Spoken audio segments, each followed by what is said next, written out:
Hi friends, welcome to my channel. இன்னைக்கு நம்ம சேனல்ல நம்ம பார்க்க போற ரெசிபி தம் கி சேவியா. இந்த ரெசிபி இதுக்காக எங்க அம்மா வீட்ல செஞ்சது. அந்த ரெசிபியோட வீடியோ தான் இப்போ நான் அப்லோட் பண்ணிருக்கேன். வாங்க இந்த ரெசிபி எப்படி செய்யறதுன்னு இந்த வீடியோக்குள்ள போய் பார்க்கலாம். அதுக்கு ஃபர்ஸ்ட் நம்ம 250 grams அளவுக்கு சேமியா எடுத்துக்கலாம். அடுத்ததா பாதாமையும் முந்திரியும் தண்ணியில் ஊற வச்சு அது பாதாமோட தோலை ரிமூவ் பண்ணிக்கலாம். அதுக்கப்புறமா இது கிரைண்ட் பண்ணி பேஸ்ட் பண்ணி எடுத்துக்கலாம் இந்த மாதிரி. அடுத்ததாக கடாயில் கீ ஆட் பண்ணி சேமியா ரோஸ்ட் பண்ணிக்கலாம். இது ஆல்ரெடி ரோஸ்ட் பண்ண சேமியா தான், பட் நமக்கு இந்த ரெசிபிக்கு இன்னும் கொஞ்சம் கோல்டன் ப்ரௌனாக வேணும். அதுக்காக நம்ம ரோஸ்ட் பண்ணிக்கிறோம். இந்த அளவுக்கு நமக்கு கோல்டன் ப்ரௌனாக வேணும். அதுக்கு அடுத்ததாக கீ ஆட் பண்ணி கடாயில் சாப் பண்ண முந்திரி பாதாம் பிஸ்தா மூணுத்தையும் இதில் ஆட் பண்ணிக்கலாம். அதுக்கப்புறமா இதில் சுகர் 250 grams அளவுக்கு ஆட் பண்ணி நல்லா மிக்ஸ் பண்ணி விட்டுட்டு தேவைக்கேற்ற மாதிரி நம்ம இதில் தண்ணி ஆட் பண்ணிக்கலாம். சுகர் மெல்ட் ஆகணும்.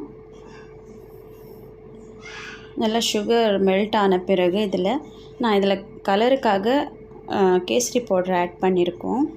அதையும் நல்லா மிக்ஸ் பண்ணி விட்டுக்கலாம்.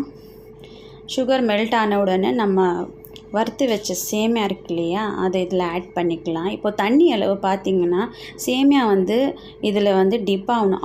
அந்த அளவுக்கு நம்ம இதில் தண்ணி ஆட் பண்ணிக்கலாம். ரொம்பவும் இருக்கக்கூடாது, ரொம்ப கம்மியாக இருக்கக்கூடாது.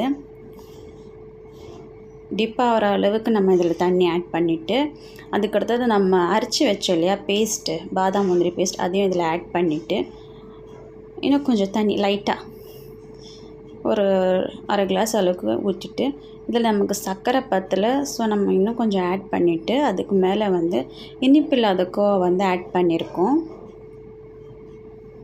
இதையும் நல்லா போட்டுட்டு மிக்ஸ் பண்ணி விட்டுக்கலாம்.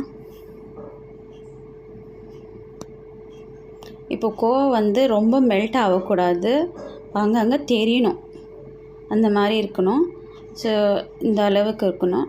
இப்போது இந்த ரெசிபியோட கன்சிஸ்டன்சி பார்த்திங்கன்னா இந்த அளவுக்கு இருக்கணும்.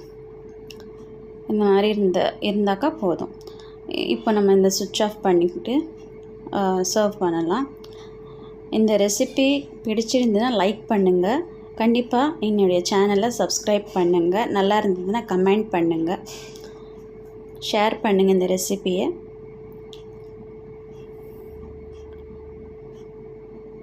தேங்க்ஸ் ஃபார் வாட்சிங்.